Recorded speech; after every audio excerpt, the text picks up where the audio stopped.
From the Mapleview Animal Hospital studios, this is the WHTC Morning News with Gary Stevens and Peg McNichol on 99.7, 1450 WHTC and WHTC.com.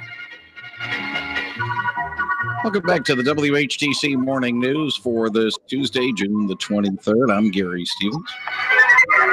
We'll get the interview with Fred Upton up on our website in a little bit.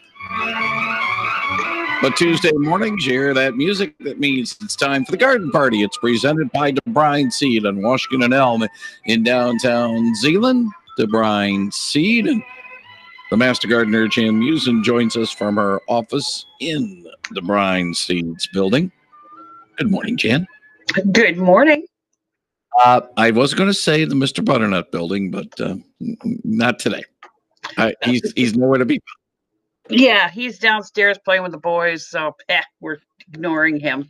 I do have a story that it ties in with Mr. Butternut. Oh no! It's out of Fort Collins, Colorado. That's Colorado State University. Researchers with the Rams showed hundreds of women photos of two men.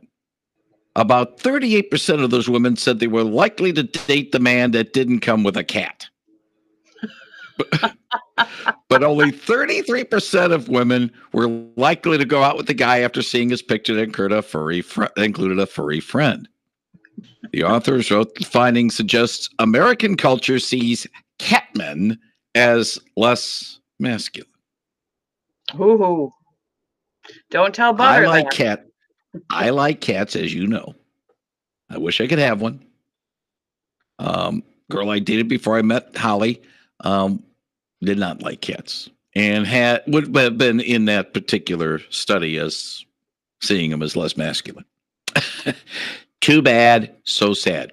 Yep. I'll take the kitty anytime, even if it is like Mr. Butternut who wants to run the whole place.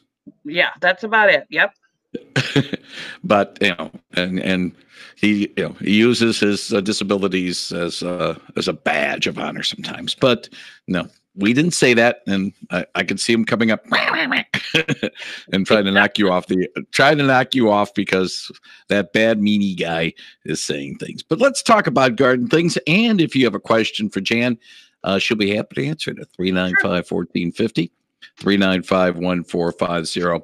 Okay, we're talking on June 23rd. Is it too late to garden? No, it really isn't. I know it's a silly question, but you got it posed right off the bat. Come on, June 23rd? I know. We still have vegetable plants. We still have a lot of seed. You still can do a lot of things, even from seed right now. You still can plant in your garden. So, don't despair if you haven't had time or you kind of put it off or you all of a sudden decide, yeah, I am going to garden this year. You still have time to do some things. Okay, well, maybe you're not going to put celery in, but you got a lot of other things to choose from. All right. Well, such as what? Well, any kind of beans, green beans, yellow beans, lima beans. You can do some of the shell beans yet. Lima beans. I think if you don't like them. I look like Calvin from Calvin and Hobbes with some of the things you don't like. I personally like them, but you can still do them. You can have my share. Thank you. Okay. Cucumbers you can still do. Pickles, but a real short crop. You can do zucchini. I think you can plant zucchini anytime during the summer. You're going to get a huge crop anyway. Not a problem. You can still do pumpkins. June is known as the time to plant pumpkins. Otherwise, you get pumpkins in September, and you really want them the end of October. So June is the time to plant them. Sunflowers, a lot of people plant them this time of year. No problem. Beets, carrots, radishes, gourds. You can still do some corn.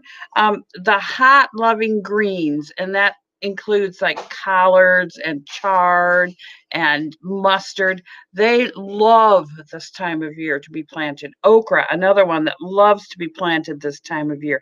You can put your tomato plants and pepper plants in the ground right now. herbs you can still plant, and some melons you can still plant. Well, that's some things you can do.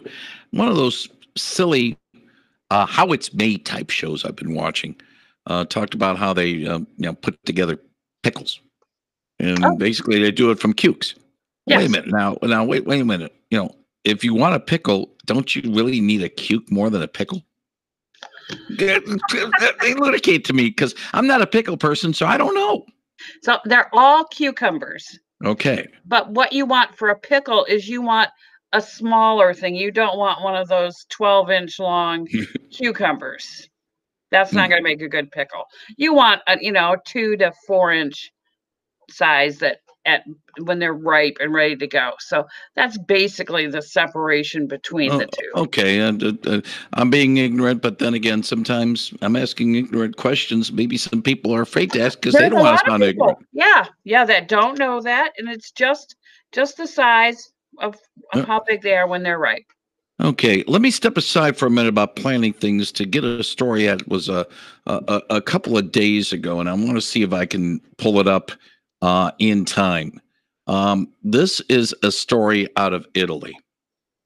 Italian farmers, Jan, discovered a jumbo-sized cherry on their orchard so big it unofficially broke the Guinness World Record. Now, the normally small fruit weighed in this case, at just under an ounce, 0.88 ounce to be exact. The official world record, 0.84.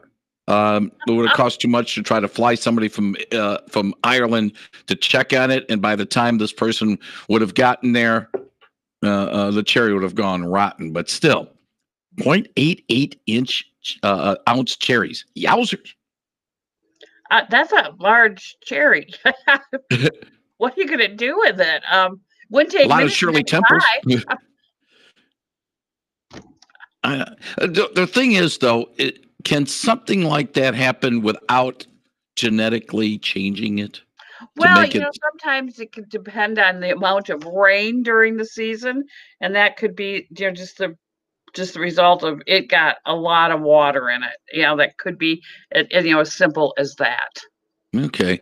I'm just kind of wondering because I sort of threw the gauntlet down to the people in Traverse City. Of course, the Cherry Festival got zigged this year because of COVID. And I said, hey, if you want to bring the Cherry Festival back next year, try to get a 1 ounce cherry. Really? Let's get the world's giant cherry. Yes. Michigan, home of world's giant cherry. And get somebody from Guinness to be there on time. And I don't think they'd be short on funds to be able to fly somebody from Ireland to verify. No, I don't think so. Yeah. So the gauntlet has been thrown down. The other thing I mentioned on the air yesterday says, it's kind of weird. And you want to try to maybe get the biggest cherry for the Cherry Festival. What's the size of the biggest tulip ever grown in terms of tulip blossom? Could we try to set it up here? Well, I'm ordering the tulips for next fall right now as you speak, and there are a lot of tulips known to have, cups that are like as big as your hands when they're together.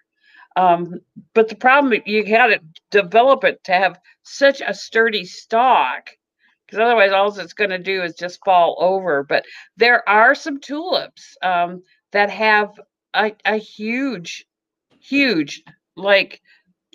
bigger than a coffee cup. I'm trying to think of something on my desk, but nothing comes up. But yes, bigger than a mug, a coffee mug, I think, more than anything else. Coffee mug, yes, a good and that tall. But they need to get the stems really thick, otherwise you're not gonna have. It's not gonna be any good.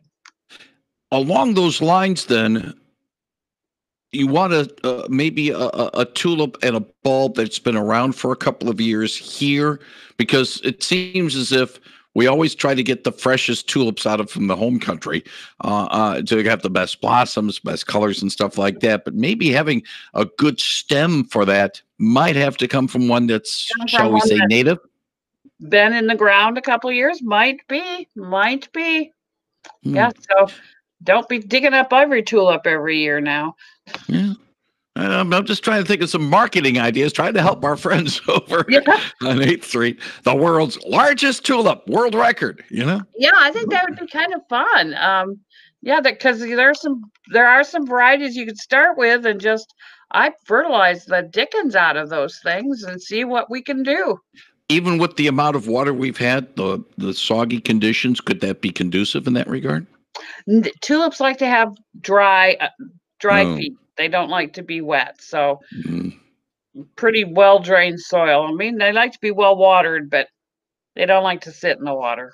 Yeah, I'm just kind of wondering because of all the water we've had, the high water tables, Oh, yeah.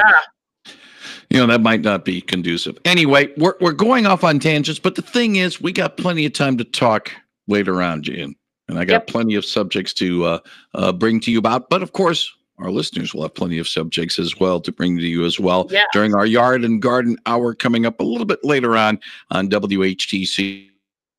Talk of the Town. Jan, as always, we appreciate the time on the Garden Party on 99.7 and 1450 WHTC. And I'll talk to you in a little more than an hour. Thanks, Jan. Sounds great. Thank you very much. That is the Master Gardener, Jan Meeuwsen, on 99.7 and 1450 WHTC.